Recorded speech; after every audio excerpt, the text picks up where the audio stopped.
Florence Perrin, donc vice-présidente en charge des formations sanitaires et sociales et de la vie étudiante en région Rhône-Alpes. Une compétence acquise récemment en 2004 dans le cadre de 14 métiers particulièrement fléchés et en compétences. Et à l'intérieur de ce mondial des métiers, une vraie attirance des jeunes femmes mais aussi des jeunes hommes sur l'ensemble de ces métiers sanitaires et sociaux. Alors pourquoi nous nous mettons dans cette posture de coordination? D'abord parce que c'est notre volonté de faire qu'avec les établissements, avec les publics qui y sont attachés, nous soyons au cœur de cette problématique.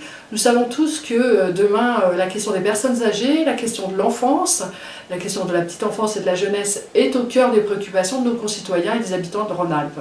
Donc coordonner ce stand avec le grand succès qu'il a, c'est pour nous complètement cohérent à la fois dans nos politiques publiques et dans notre commande de formation que nous faisons soit en initiale, donc après le lycée, vous êtes potentiellement une infirmière, une aide-soignante, un animateur qui sera pris en charge, et sur la partie sociale également, une assistante sociale, un éducateur de jeunes enfants qui pourra bénéficier d'une formation mise en œuvre par la région Rhône-Alpes et l'ensemble de ses établissements et écoles. Au niveau des formations sanitaires et sociales, l'avenir est important. L'avenir est important, nous avons une compétence qui ne cesse d'agrandir.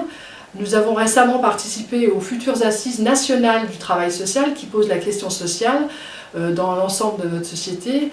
Un animateur, un éducateur, une assistante sociale, un agent de développement social, tous les acteurs de la politique de la ville par exemple sont intéressés par ces métiers. Mais aussi en sanitaire avec la question des sages-femmes, l'universitarisation et le processus d'universitarisation, les infirmières, les aides-soignantes et bien d'autres métiers, orthophonistes, kinésithérapeutes, psychomotriciens, sont des métiers sur lesquels nous attachons et nous avons les compétences dans ce domaine et travaillons avec les établissements pour que l'ensemble des possibilités s'offrent aux Rhône-Alpins.